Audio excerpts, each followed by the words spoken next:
श्री शिवाय नमस्तुभ्यम। जय माता रानी। दोस्तों, आपके अपने चैनल धर्म साधना में आपका बहुत बहुत स्वागत है। माँ भगवती दुर्गा की कृपा आप और आपके पूरे परिवार पर सदा सर्वदा बनी रहे।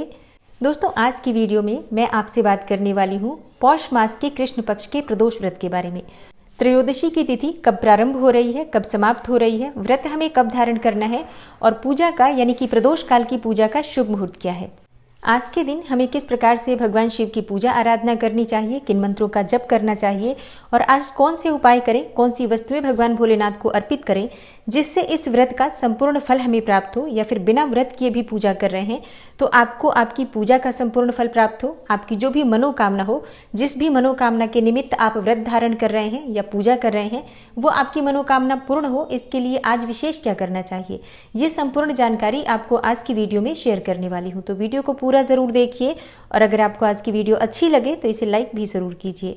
दोस्तों, आपके लाइक्स, आपके कमेंट्स मेरे लिए बहुत महत्वपूर्ण होते हैं क्योंकि ये एकमात्र जरिया है जिनसे मुझे पता चलता है कि आपको ये वीडियो अच्छी लगती है और आपके लिए ये वीडियो उपयोगी है। तो अगर वीडियो अच्छी लगती है तो लाइक तो जरूर ही किया करें। इसके साथ ही कमेंट बॉक्स में माता रानी के नाम का जयकारा भी जरूर लगाएं, इससे आपको सकारात्मक ऊर्जा की प्राप्ति होती है। और अगर आपका कोई भी सुझाव हो, कोई भी प्रश्न हो या कोई विशेष वीडियो देखना चाहते हैं तो उसके लिए भी कमेंट बॉक्स में जरूर लिखें। चैनल पर पहली बार आए हैं, अगर अभी तक आपने चैनल को सब्सक्राइब नहीं किया है तो आज की वीडियो अगर आपको अच्छी लगे तो चैनल को सब्सक्राइब जरूर कर लीजिए और बेल बटन को भी प्रेस कर लीजिए। तो इससे ये होगा कि इस चैनल पर जो नई वीडियो अपलोड होंगी उनकी नोटिफिकेशन आपको सही समय पर प्राप्त होगी। दोस्तों, प्रदोष का व्रत हर महीने की त्रयोदशी तिथि के दिन रखा जाता है और हर महीने में 2 बार त्रयोदशी तिथि आती है। तो कृष्ण पक्ष में और शुक्ल पक्ष में दोनों ही पक्षों की त्रयोदशी तिथि में प्रदोष का व्रत धारण किया जाता है और ये व्रत भगवान भोलेनाथ को समर्पित होता है। भगवान भोलेनाथ की कृपा पाने के लिए त्रयोदशी तिथि का व्रत धारण करते हैं, प्रदोष का व्रत धारण करते हैं। शास्त्रों के अनुसार प्रदोष का व्रत धारण करने से किसी भी प्रकार की आपकी मनोकामना हो वो पूर्ण हो जाती है।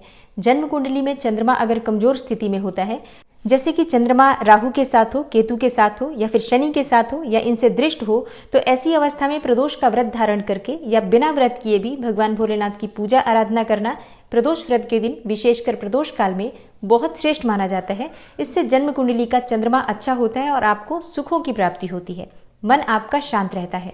मानसिक तनाव से मुक्ति पाने के लिए प्रदोष का व्रत आप धारण कर सकते हैं। संतान प्राप्ति के लिए प्रदोष का व्रत धारण करना सर्वोत्तम व्रत करना माना जाता है। इसके अलावा आपकी कोई और भी मनोकामना हो, जैसे कि आपको धन प्राप्ति की कामना हो या फिर विवाह में विलंब हो रहा हो या दाम्पत्य जीवन को सुखमय बनाना चाहते हैं, तो ऐसे में प्रदोष व्रत के दिन संध्या काल में, प्रदोष काल में भगवान शिव और शक्ति की आराधना करने से समस्त प्रकार की परेशानियों से आपको मुक्ति मिलती है और आपके मन की चाहे कोई भी कामना हो, अगर प्रदोष व्रत के दिन, प्रदोष काल में भगवान शिव और शक्ति की आराधना करते हैं, भोलेनाथ का अभिषेक करते हैं, तो निश्चित ही आपके जीवन की समस्याएं दूर होती हैं और कोई भी कामना हो वो पूर्ण होती है।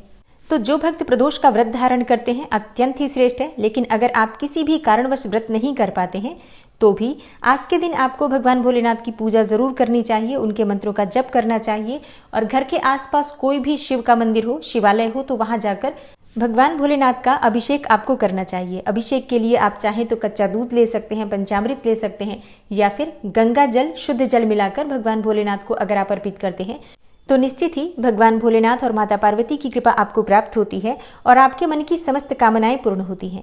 तो देखिए, भगवान शिव की पूजा करने के लिए प्रदोष व्रत के दिन जरूरी नहीं है आप व्रत धारण करें, आप बिना व्रत किए भी पूजा कर सकते हैं। और अब जानते हैं कि त्रयोदशी तिथि कब प्रारंभ हो रही है, कब समाप्त हो रही है और व्रत आपको कब धारण करना है। तो देखिए, पौष मास की कृष्ण पक्ष की त्रयोदशी तिथि प्रारंभ होगी 21 दिसंबर को रात्रि 12:45 पर, मतलब 21 दिसंबर को सुबह के समय, और 21 दिसंबर को पूरे दिन त्रयोदशी तिथि व्याप्त रहेगी और रात्रि में 10:16 पर त्रयोदशी तिथि समाप्त हो जाएगी। तो 21 दिसंबर को सूर्योदय काल व्यापिनी त्रयोदशी तिथि रहेगी और शाम को संध्या काल में भी त्रयोदशी तिथि रहेगी।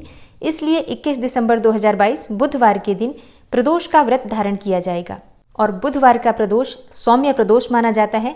बुध प्रदोष का व्रत धारण करने से आर्थिक तंगी दूर होती है, कर्ज से मुक्ति मिलती है, नौकरी और व्यापार में तरक्की मिलती है और किसी भी प्रकार की आर्थिक तंगी अगर आपके जीवन में है तो ये प्रदोष आपके लिए सर्वोत्तम प्रदोष होता है।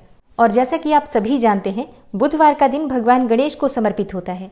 तो जब हम प्रदोष का व्रत धारण करते हैं और जिस भी दिन प्रदोष व्रत पड़ता है तो उस दिन के स्वामी की भी पूजा उस दिन की जाती है भगवान भोलेनाथ के साथ। तो इसलिए भगवान गणेश की विशेष पूजा आज की जाएगी, भगवान शिव की पूजा की जाएगी और इन दोनों की पूजा से आपके जीवन की समस्त प्रकार की कामनाएं पूर्ण होती हैं, क्योंकि भगवान गणेश की पूजा से रिद्धि सिद्धि की प्राप्ति होती है, शुभ लाभ की प्राप्ति होती है, विद्या की ज्ञान की प्राप्ति होती है।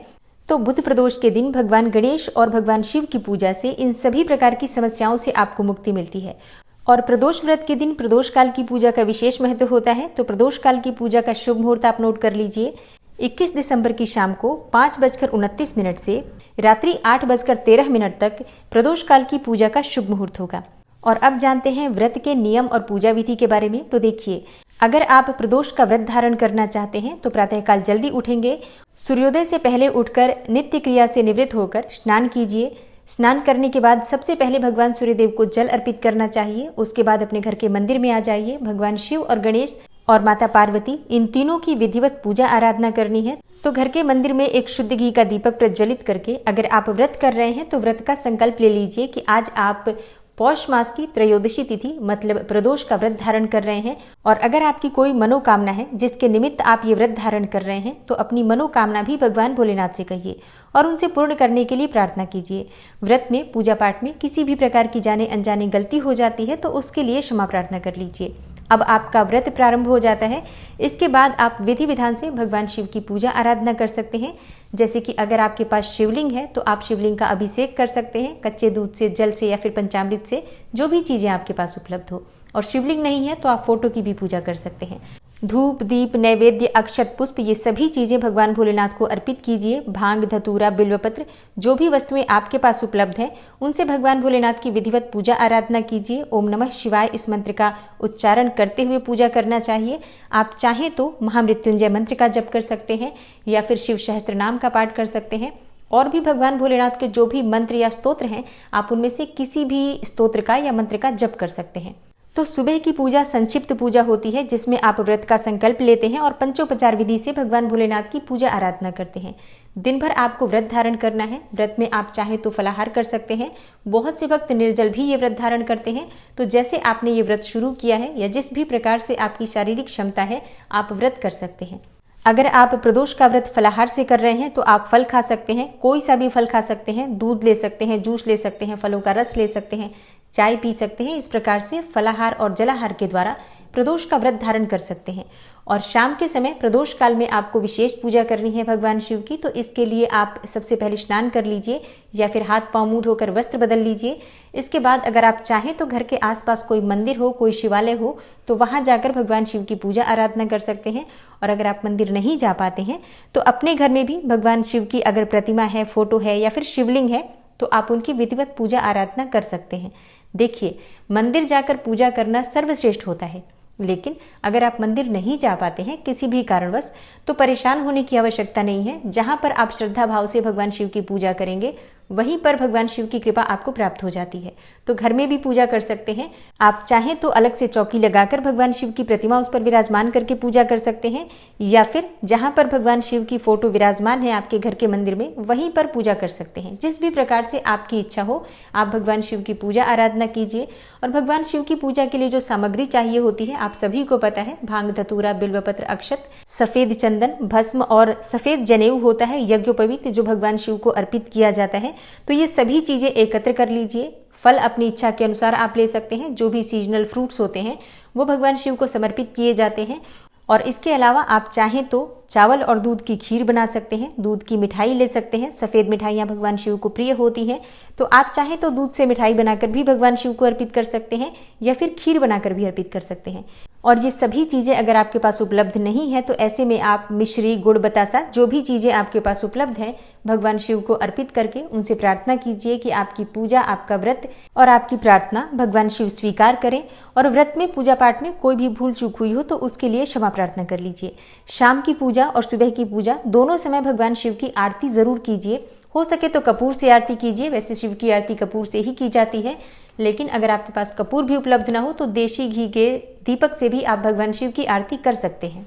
और जो भक्त प्रदोष का व्रत करते हैं उन्हें व्रत की कथा जरूर सुननी चाहिए। तो आप सुबह भी चाहें तो व्रत की कथा पढ़ सकते हैं या सुन सकते हैं, और चाहें तो शाम के समय भी व्रत की कथा को पढ़ सकते हैं या फिर सुन सकते हैं। मोबाइल पर भी आप सुन सकते हैं, कोई समस्या नहीं है। और शाम की पूजा संपन्न करने के बाद बहुत से भक्त शाम के समय ही प्रसाद खाकर और अपना व्रत खोल लेते हैं, लेकिन कई भक्त अगले दिन खोलते हैं। जैसे कि अगले दिन वो सुबह जल्दी उठते हैं, स्नान करते हैं, फिर भगवान शिव की पूजा आराधना करते हैं और उसके बाद शुद्ध और सात्विक भोजन खाकर अपना व्रत खोलते हैं। तो आपने जिस प्रकार से ये व्रत शुरू किया है उसी प्रकार से आपको हमेशा व्रत करना चाहिए। व्रत के नियम में बार बार बदलाव नहीं किया जाता है। तो आज की वीडियो में प्रदोष व्रत से संबंधित संपूर्ण जानकारी मैंने आपसे शेयर की है। उम्मीद करती हूँ आपके लिए उपयोगी होगी। और हाँ, प्रदोष व्रत की कथा की वीडियो 22 दिसंबर को सुबह अपलोड हो जाएगी, तो आप लोग जरूर सुनिएगा। और आने वाली वीडियो में आप मासिक शिवरात्रि व्रत और मासिक शिवरात्रि व्रत की कथा के बारे में भी संपूर्ण जानकारी पाएंगे। पौष मास की अमावस्या कब है, ये सभी वीडियो भी चैनल पर आने वाली है, तो चैनल से जुड़े रहिए। मिलती हूँ मैं आपसे अगली वीडियो में, तब तक के लिए नमस्कार।